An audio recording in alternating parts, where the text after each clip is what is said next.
Welcome to this lecture on Matthew chapter 8 and 9.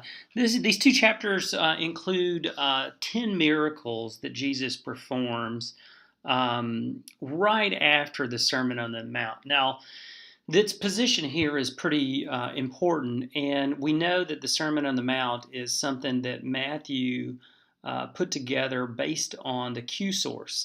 There are sections of the Sermon on the Mount that we find in Luke. And so this large material that we find in Matthew and Luke, but this is not in Mark at all. This suggests that it comes from the Q source. So here Matthew's using the Q source while he's putting this sermon together on Jesus' lips, the Sermon on the Mount, Matthew chapter 5, 6, and 7. And in Matthew, it's certainly on a mount. He goes up to the mountain just like Moses did, and where Moses received the 10 Commandments of God, here Jesus gives the basic principles of this movement that he's creating. So right on the heels of Jesus' first sermon in the Gospel of Matthew, right on the heels of him going up to the mountain and being like the new Moses, he comes from that into this new scene here in chapter 8 and chapter 9. And interestingly enough, this kind of is the material that's directly between Jesus' first sermon and the Sermon on the Mount and Jesus' next sermon, his second sermon in chapter 10. And what this material is him basically performing miracles. And that's no small thing because he performs 10 miracles. And again, this is like a new Moses. And these miracles in number reflect the miracles that Moses performed in front of Pharaoh. So when Moses was coming before Pharaoh and trying to get Pharaoh to let the Hebrew people go, he did a series of 10 miracles. And the last one was the miracle where the firstborn were saved if you put the blood over the doorpost. So you get this almost like the giving of the 10 Commandments in the Sermon on the Mount, followed by here these 10 miracles that Jesus performs. This material, unlike the Sermon on the Mount, that is primarily all material that Matthew used from Q, here Matthew switches sources, and he's mostly dealing with the Gospel of Mark. So he follows a lot of the stories in the Gospel of Mark, even follows them chronologically at some level, with only one section coming from Q. And again, Q is just the source that Luke and Matthew used in addition to Mark. So I hope you're not getting confused when I talk about the Q source. But here we go from the Sermon on the Mount, the big first sermon, to these performing of miracles. So Jesus speaks in the sermon. He tells the crowd about the Beatitudes and how he come to fulfill the law instead of abolish the law. And then he goes into, you have heard that has been said, X, Y, Z, why I tell you. And he basically makes the law even more intense, right?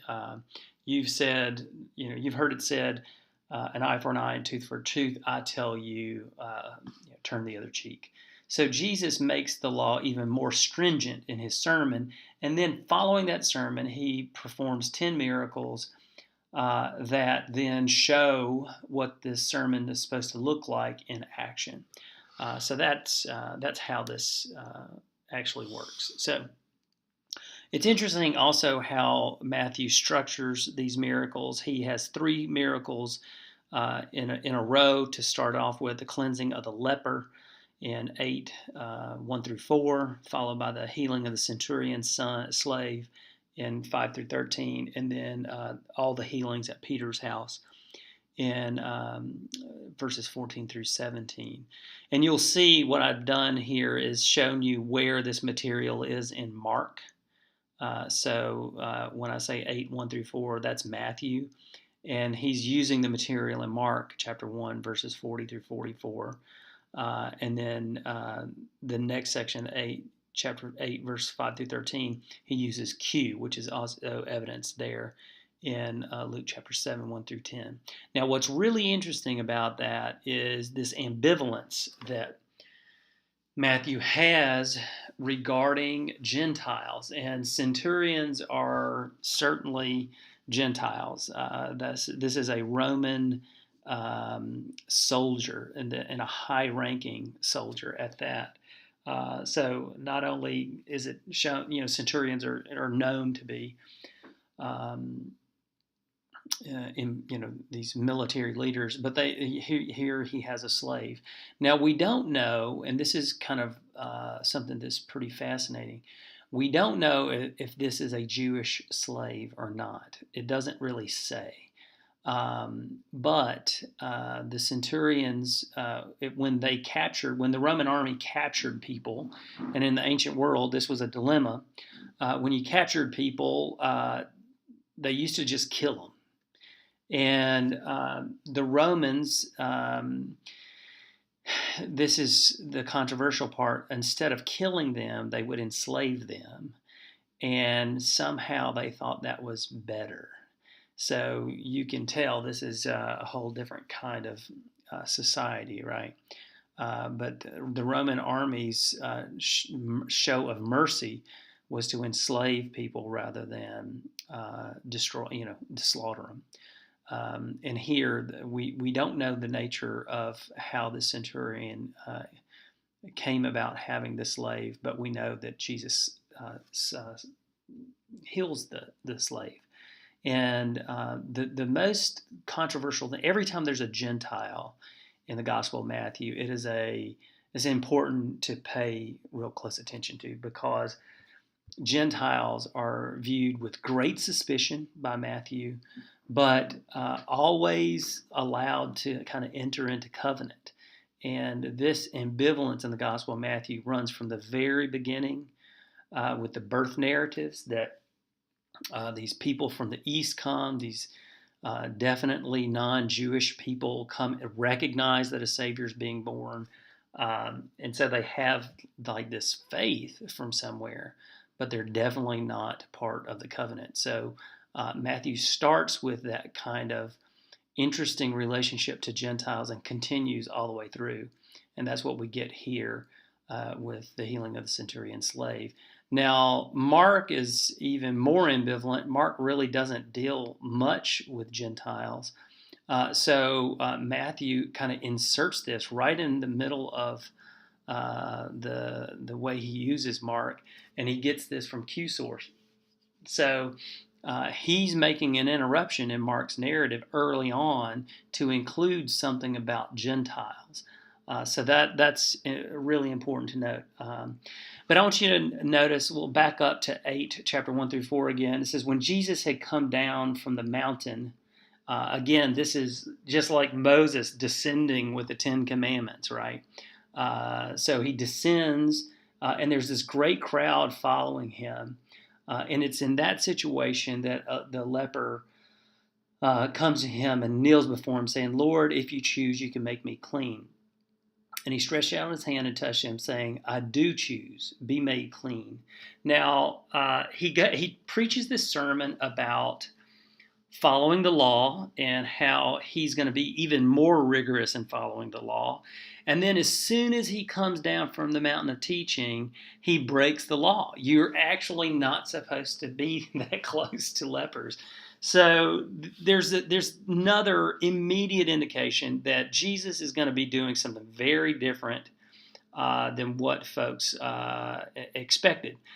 Coming down from this, if a leper showed up, Jesus would have every right to push him away and push him aside and not defile himself. But he literally broke custom and reached out his hand and touched the man. But instead of Jesus becoming defiled, the leper became whole. Now that was a major shift too. So he certainly is showing that he has power here. That's the point of this story. But it's also showing how Jesus has this real interesting relationship with the law. So it's not just it's not just the same thing. So at the end of it, he tells him not to go anyone, but show yourself to priest so he can be made whole. But at the end it says, verse 4, and then Jesus said to him, see that you say nothing to anyone, but go, show yourself to the priest, and offer the gift that Moses commanded as a testimony to them. So here you get a mention of Moses right after the first miracle of these 10 miracles that Jesus does. And then we go straight into the Centurion story. So verse 5, when he entered Capernaum, a centurion came to him, appealing to him and saying, Lord, my servant or slave is lying at home paralyzed in a terrible distress. And he said to him, I'll come and cure him. So then Centurion then said, Lord, I'm not worthy to have you come under my roof, but only speak the word, my servant will be healed. For I'm also a man under authority and have soldiers under me. And I say to one, go, and he goes, and to another, come, and he comes, and to my slave, do this, and the slave does it. When Jesus heard him, he was amazed and said to those who followed him, truly I tell you, no one in Israel have I found such faith. I tell you, many will come from the east and west and will eat with Abraham and Isaac and Jacob in the kingdom of heaven, while the heirs of the kingdom will be thrown out into the outer darkness, where there will be weeping and gnashing of teeth. Heirs of the kingdom is important because that's exactly how he started his Sermon on the Mount. Blessed are the poor in spirit, for theirs is the kingdom of God. So verse 13, and to the centurion Jesus says, go, it'll be done to you according to your faith. And the servant was healed at that hour. So the healing of the slave is certainly a miracle. But his interaction with this Roman centurion, that's actually the bigger story here.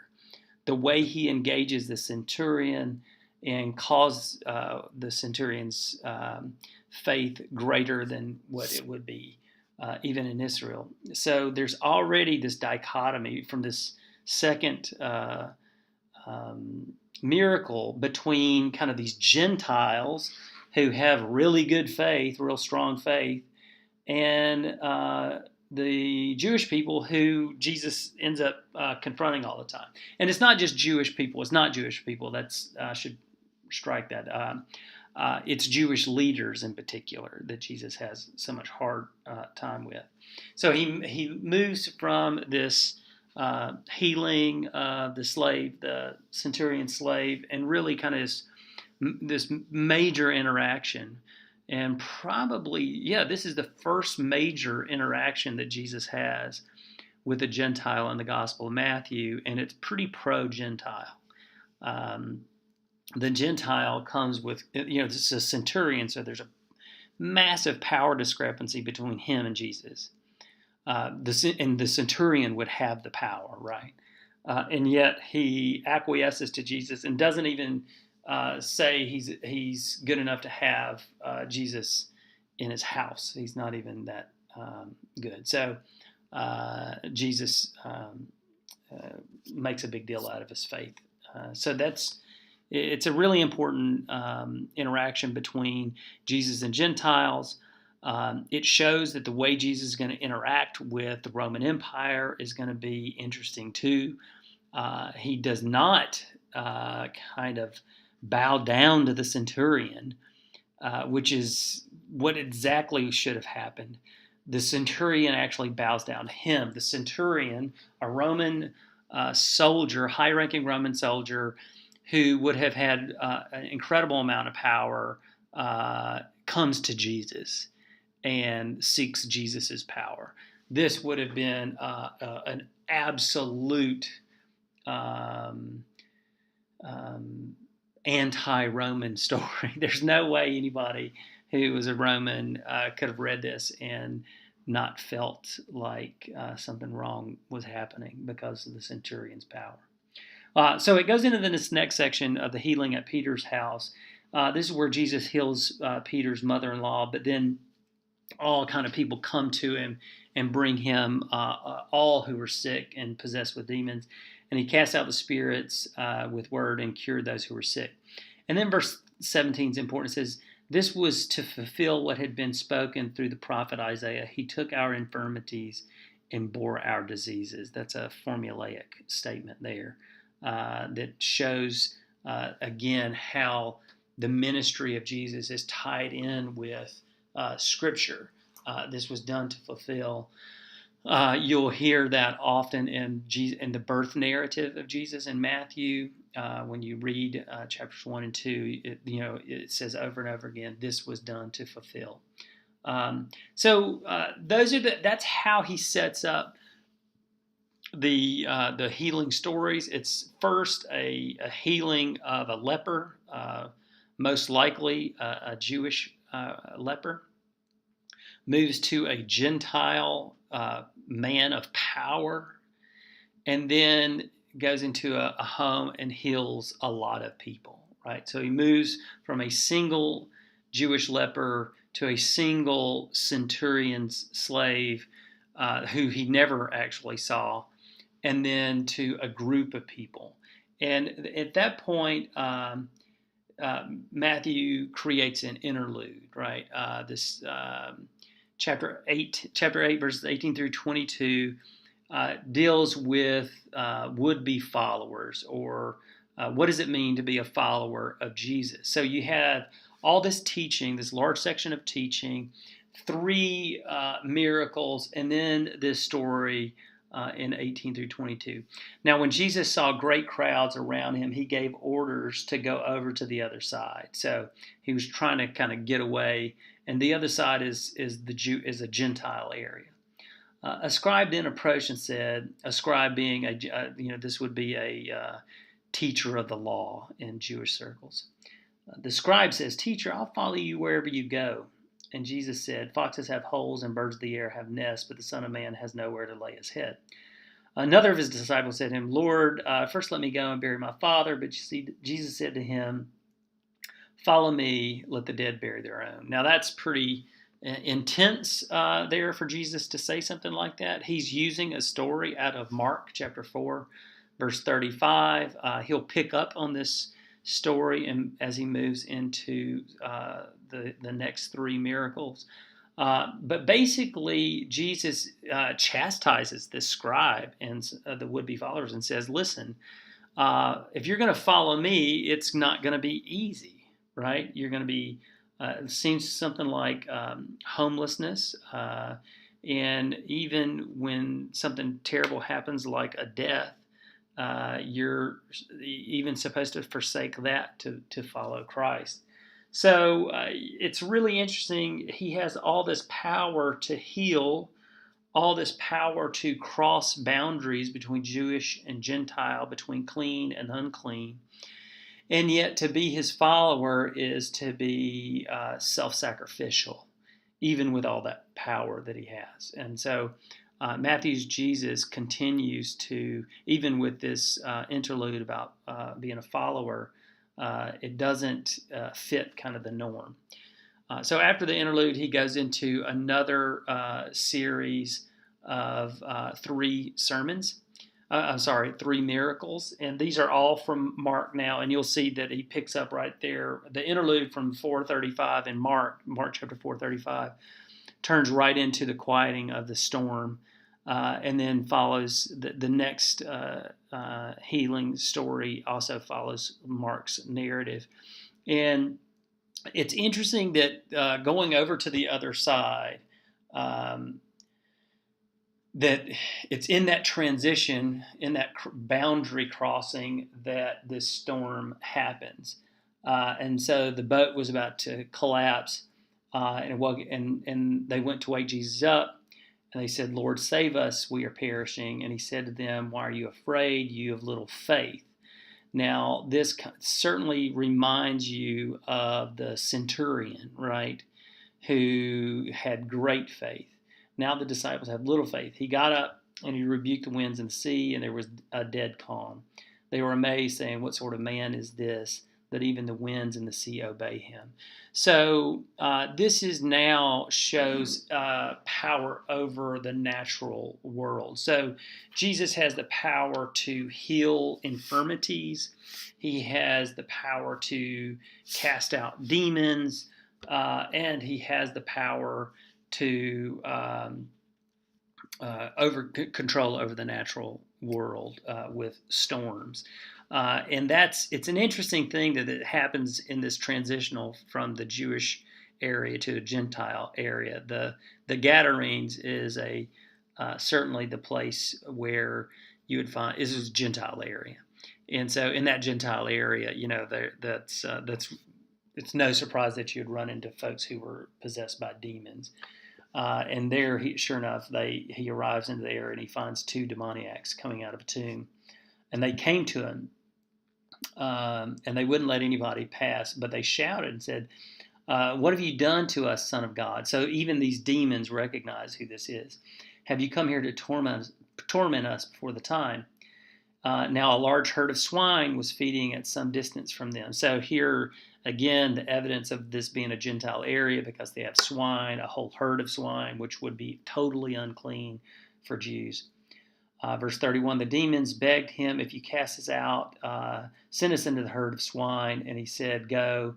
So they came out and entered the swine, and suddenly the whole herd rushed down the steep bank into the sea and perished in the water. The swineherds ran off, and going into town, they told the whole story about what had happened to the demoniacs. So you can imagine the financial loss that this creates, right? This is an incredible financial loss for the folks who are shepherding the swine because they've just lost all their money. So the whole town came out to meet Jesus. When they saw him, they begged him to leave their neighborhood because they were in financial ruin, right? I don't know. This is like destroying an entire economy all at one time. But, these were pigs, so it wasn't that bad. So here, again, you have this healing or, this freedom from demon possession with these two folks, but it comes at a great cost to these Gentiles, and the Gentiles weren't real happy about it. So the next story about Gentiles is a healing story too, but it doesn't end in everybody's faith. It ends in them begging him to get out. They just didn't want him there anymore. But before he even gets a chance to leave, right? Well, they got into the boat and they crossed the sea and they came to his own town. So they after they ruined the economy there, which again speaks to economics, it speaks to Gentiles, it speaks to how Jews interacted with Romans and what kind of animosity existed in that area. There's a lot going on that's operative in these passages. And this is why I think, Saldarini and Warren Carter's works are so important to kind of give us an idea of what's going on here. He gets in the boat, crosses back into Jewish territory, and as soon as that happens, there are folks carrying a man on a bed. And then when Jesus saw their faith, he said to the paralytic, so there was somebody paralyzed that they were carrying around. He said, "Your sins are forgiven." And then some of the scribes who heard this said he was blaspheming, but Jesus kind of perceived what they were thinking and said, "Why do you think evil in your hearts? For which is easier, to say that your sins are forgiven, or to say, stand up and walk? But so that you may know that the Son of Man has authority on earth to forgive sins." He then said to the paralytic, "Stand up, take your bed, and go to your home." And he stood up and went to his home. When the crowd saw it, they were filled with awe, and they glorified God, who had given him such authority to human beings. So there's always this dichotomy between these religious leaders and the great crowds. Generally, the crowds always have faith, just like we have here, but it's like some pretty controversial that's happened with the scribes. But the man gets healed, but his sins are forgiven. So now you have like power over the natural world, power over demons, power over illness, and now power over sin, the power to forgive. It's really setting up Jesus here to be a person of power. And then Matthew includes these two interludes again taken from Mark. One is the calling of Matthew, and then this kind of question from John the Baptist's disciples. So this is kind of a good interlude to kind of break up some of the miracle work, because this is where Jesus calls Matthew. Some people think that this is where we get the title of the gospel, because people think that this is the Matthew who actually wrote this gospel. There's no way to know that. It's just kind of tradition. So it says Jesus was walking along, and he saw a man named Matthew sitting at the tax booth, and he said to him, "Follow me," and he got up and followed him. So now we have a tax collector, which were really bad people.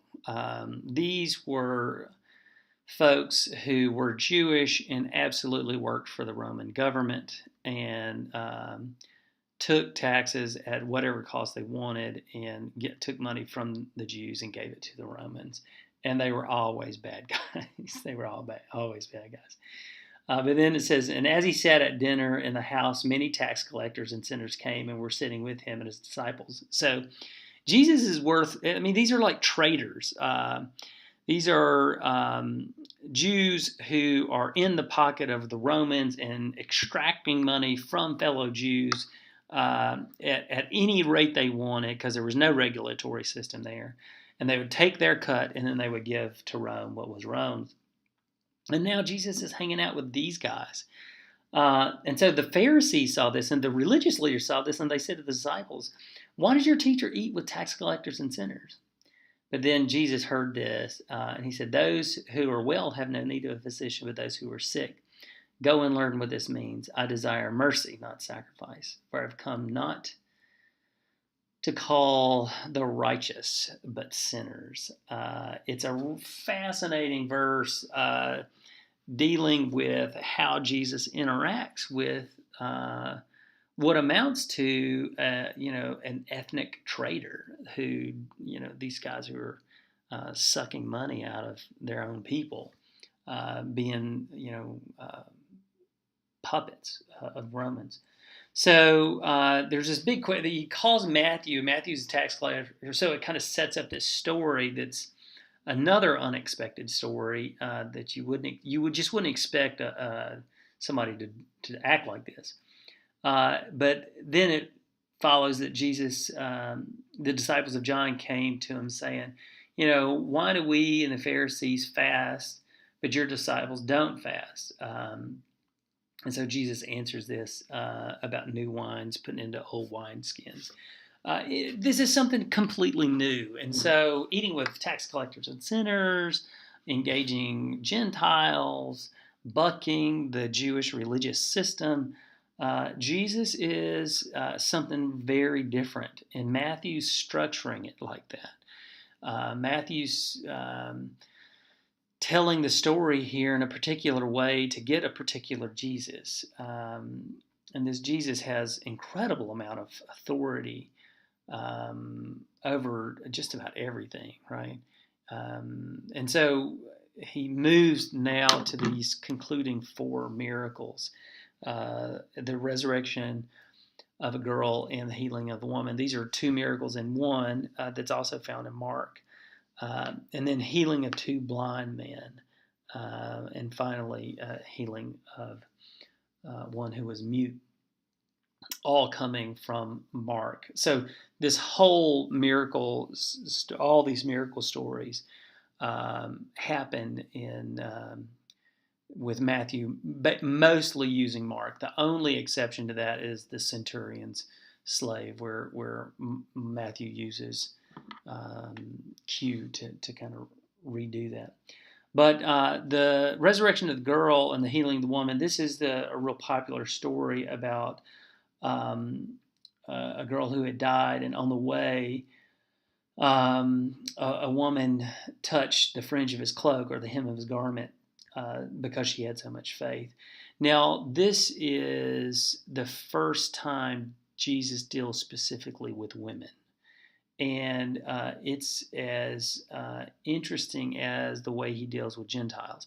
Because women and men, there was a massive power discrepancy in the ancient world, and women just weren't supposed to do this, especially women who were sick. And so it's not just Jesus going to heal a daughter, but he actually heals another woman on the way to other people's kind of great chagrin. I mean, he turns around and says, "Take heart, daughter, your faith has made you well." And instantly the woman was made well. But by the time he got to the leader's house, this young woman, they said, "Go away," because she was dead. So he kind of forsook the powerful man's daughter to take care of this woman who had an issue, which would have made her ritually unclean and all that. But he kind of reached out to the most vulnerable here, just like the leper when he first came down the mountain.